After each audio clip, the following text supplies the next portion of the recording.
Hello and welcome. I am Constellation Gaming, and this is Decklist December, where I'm going to be going through every single day in December and providing a deck list for you, whether it's towards the competitive end, fun. It might be mine, or not my own. Might go online one day. It doesn't really matter. But I will be providing a deck list on the channel. Today we're going to be going through, and I do apologize. This is going to be a little rapid fire, due to the fact that I have family coming over very soon but I wanted to get this recorded so I could get this out because this is the only real time that I have to do so. So I do apologize, but this is going to be a little bit of a quicker video. So we are doing Win Toolbox today. I'm going to start off with our only three of in the deck for Illustrals, which is weird, considering you normally run three of everything. But in Win Toolbox, it's kind of not optimal to run three of anything really. Uh, Three up Ash Rabbit. Ash Rabbit's the best Celestial in the game. No real reason to get into it. Search three, and pick one. Then next to Sorlet. Sorlet's here mainly for the 5 body, to be honest. However, the expend to change position effect is actually really relevant sometimes and very strong. So Sorlet's just a good 5 body that you can stick on the board and also can work as a kind of a replacement for Eddie. Um, Next is Aramare. That I'm actually really fond of Aramare. I know showed it in my Solar Beatdown list. And Aramare has a lot of techs in this deck in particular. So I think it's actually a lot stronger in wind than most people view it. People kind of just overlook Aramare like it's nothing, but it is actually it's a big body first of all, which is pretty relevant. 4 or 5, biggest stat line for a 1 drop in the game, and then its effect can be uh pretty utilized pretty well and cool in this deck. So next we have 2 Nemisail, just because healing in this game is more potent than most uh, games, just because healing allows you to play the game longer, and because everything you cast costs you healing. So next, I never really know where to put this deck while doing this. I'm gonna stick it right over here, that way you guys don't see the next card. Don't ruin anything. So, but next we have Toxiswarm. Toxiswarm is a 4/1. When it receives Wind Spirit, it forces your opponent to expend one. It's just really strong. It automatically 2-for-1s anything due to the fact that for 1 spirit, you burn them for 1, and also they have to do something to kill it, which costs them a spirit. So, Taxiswarm, auto 2-for-1. Really good. Next, P-Gust, because back row is the name of the game, and the ability to destroy back row is needed.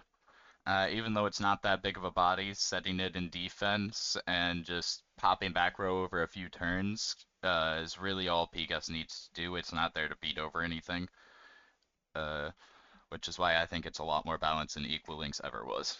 Uh, Next is 1 copy of Exalter. You only really want to play 1 copy because you don't want to just draw into your Exalters too early when you don't really have any type of board state or they have a bunch of counter runes. Exaltair is more of an end game finisher to burn them out of their resources than anything. So you don't want to be finding it all that option, so you only have 1 copy in here due to the fact that, of course, we're playing Aeolus in here because it is Win Toolbox, so you can just search it with Aeolus when you get it. Uh, 1 Galaxair, it's a kind of just a searchable Eddy. Oops, said I was going to stick the deck over there. It's a searchable Eddy in this deck. Uh, it's actually in some ways more versatile than Eddie because even though Eddie can change the position of an Alastral, if he doesn't want to change that position, and he gets PTA'd and say they're 3 bodied, then he can't really hit over it. Versus Galaxair technically can swap his attack and its defense. So even if you get PTA'd, you can use Galaxair's ability to swap its own attack and defense, kind of like Galaxy, or you can utilize it to swap an Astrabbit's attack and defense or something like that. So in this deck, it's a little bit nicer than having Eddie. Like we do play Eddie, of course, because Eddie is Eddie. Eddie is strong. But having the one of in here that you can just search with Aeolus at any time is just really nice. Next, got, of course, two Eddie, because Eddie is Eddie, Eddie is strong. The third Eddie slot went to the Galaxair because, as I explained before, Galaxair is essentially a searchable Eddie. Uh, that's kind of the reasoning that I don't have the third Eddie, uh, is because I have the Galaxair in there and it's searchable. So, to finish out, we have one Boombat. Boombat's really cool in this deck because not only can you Exaltair Nexus onto it and then kill something, so you're burning two, killing something. What you could also do with Arrowmare is ascend Boombat over Arrowmare, have an extra spirit, then make Boombat boom. And if you can keep it alive the next turn, you can just essentially have it as a reusable removal spell, which is really cool. That can't be targeted by stuff. Also, another play with Airmare that I forgot to mention with Galaxair that you can do towards the end of the game if you have an open board state and Aeromare's on the board, you can ascend Exaltair over Aeromare that plays you'd have two spirits on it, and then use Aeromare's effect to bring it back as a properly enchanted rune. Galaxair, or use Exaltair, my bad. Exaltair to Nexus that one spirit off the Aeromare, dealing 2 damage, and then if it's an open board, swing for 3. So Arrowmare plus Exaltair can literally be essentially 5 damage at the end of the game, which is kind of nuts. And is why I think Arrowmare is really slept on in the Windex, is because even though sometimes ascending over something, it ends up with them dying, and that's not optimal, obviously. Uh, like, and then you're kind of getting 2 for 1 in that manner. Arrowmare has like the little it's just got a lot of utility pieces and in this deck and a big enough body that it's worth playing and ascending over, in my opinion. Then to finish it off, the one-of copy of Elichick that's allowed now, just to find our Aeolus, because you can't play a Win Toolbox deck without the ability to Toolbox, and Elichick just gives you the ability to further do that, just to regulate and find your Aeolus. um, Next, put them in the front.